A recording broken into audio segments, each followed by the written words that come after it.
ಹೌದು, ಹೀಗೆ ಸ್ಟೇಷನ್ ನಲ್ಲಿ ಸ್ಲೇಟ್ ಹಿಡಿದು ಗಂಡನನ್ನ ಕೊಲೆ ಮಾಡಿದ ಒಂದು ಚೂರು ಪಾಪ ಪ್ರಜ್ಞೆ ಇಲ್ಲದೆ ನಿಂತಿರುವ ಈ ಮಹಿಳೆ ಹೆಸರು ಪುಷ್ಪ.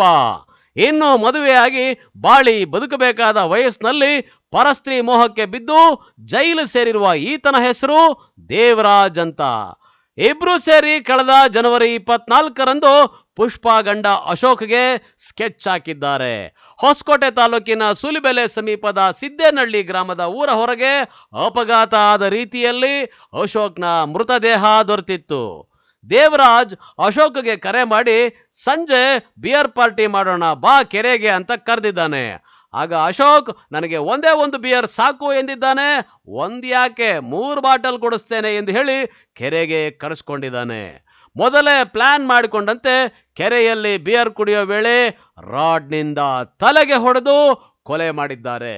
ಇನ್ನು ಘಟನಾ ಸ್ಥಳದಲ್ಲಿ ಯಾರಿಗೂ ತಿಳಿಯಬಾರದು ಅಂತ ಅಲ್ಲಿ ಮಣ್ಣು ಹಾಕಿ ಮೃತದೇಹವನ್ನ ಅಪಘಾತ ಆಗಿದೆ ಎಂದು ಬಿಂಬಿಸಲು ರಸ್ತೆಗೆ ತಂದು ಎಸೆದು ಹೋಗಿದ್ದಾರೆ. ಏನು ಘಟನಾ ಸ್ಥಳಕ್ಕೆ ಬಂದ ಸೂಲಿಬೆಲೆ ಪೊಲೀಸರಿಗೆ ಈ ಒಂದು ಅಪಘಾತದ ಘಟನೆ ಕುರಿತು ಸಾಕಷ್ಟು ಅನುಮಾನ ಮೂಡಿತ್ತು. ಗ್ರಾಮಸ್ಥರು ಕೂಡ ಇದು ಅಪಘಾತವಲ್ಲ ಕೊಲೆ ಎಂದು ಆರೋಪ ಮಾಡಿದ್ರು. ಹೆಂಡತಿಯ ಮೇಲೆ ಬಲವಾದ ಅನುಮಾನ ಬಂದಿತ್ತು. ಆಕೆಯನ್ನ ಕರೆಸಿ ವಿಚಾರಣೆ ಮಾಡಿದಾಗ ಅಸಲಿ ಸತ್ಯ ಬಯಲಾಗಿದ್ದು, ಮೃತ ಅಶೋಕ್ನ ಹೆಂಡತಿ ಪುಷ್ಪ ಅದೇ ಗ್ರಾಮದ ದೇವರಾಜ್ ಎಂಬುವನ ಜೊತೆಯಲ್ಲಿ ಅನೈತಿಕ ಸಂಬಂಧ ಹೊಂದಿದ್ಲಂತೆ. ಈಕೆಗೆ 3 ಮಕ್ಕಳಿದ್ರೂ ಕೂಡ ಪರಪುರುಷನ ಮೋಹ ಹೆಚ್ಚಾಗಿತ್ತು.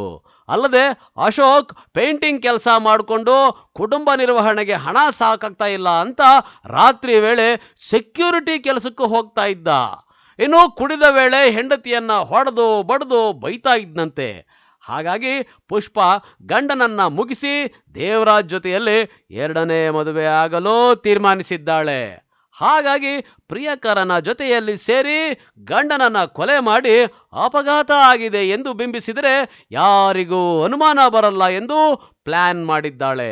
ಆದರೆ ಈಗ ಸತ್ಯ ಬಯಲಾಗಿದ್ದು, ಪುಷ್ಪ ದೇವರಾಜ್ ಜೊತೆಯಲ್ಲಿ ಸಹಚರರಾದ ಮುನೀಂದ್ರ, ಸಿದ್ದಪ್ಪ ಜೈಲ್ ಪಾಲಾಗಿದ್ದಾರೆ. ಸೂಲಿಬೆಲೆ ಪೊಲೀಸರು ಈ 4 ಜನರನ್ನ ಬಂಧಿಸಿ ಜೈಲಿಗೆ ಕಳಿಸಿದ್ದಾರೆ. ಒಟ್ಟಾರೆ ಗಂಡನ ಜೊತೆ ಬಾಳಿ ಬದುಕಬೇಕಾಗಿದ್ದ ಪುಷ್ಪ ಪರಪುರುಷನ ಮೋಹಕ್ಕೆ ಬಿದ್ದು ಗಂಡನಿಗೆ ಚಟ್ಟ ಕಟ್ಟಿ ಈಗ ಜೈಲು ಪಾಲಾದ್ರೆ 3 ಮಕ್ಕಳು ತಂದೆ ತಾಯಿ ಇಬ್ಬರನ್ನು ಕಳೆದುಕೊಂಡು ತಬ್ಲಿಗಳಾಗಿದ್ದು ಮಾತ್ರ ದುರ್ದೈವ. ಇನ್ನು ಈತ ಸ್ನೇಹಿತ ಎಂದು ನಂಬಿಸಿ ಕುಡಿಯಲು ಕರ್ಕೊಂಡು ಹೋದ ವ್ಯಕ್ತಿ ಕ್ರೌರ್ಯಕ್ಕೆ ಬಲಿಯಾಗಿದ್ದು ಮಾತ್ರ ವಿಪರ್ಯಾಸ. Vinay, MMTV news, Devanahalli.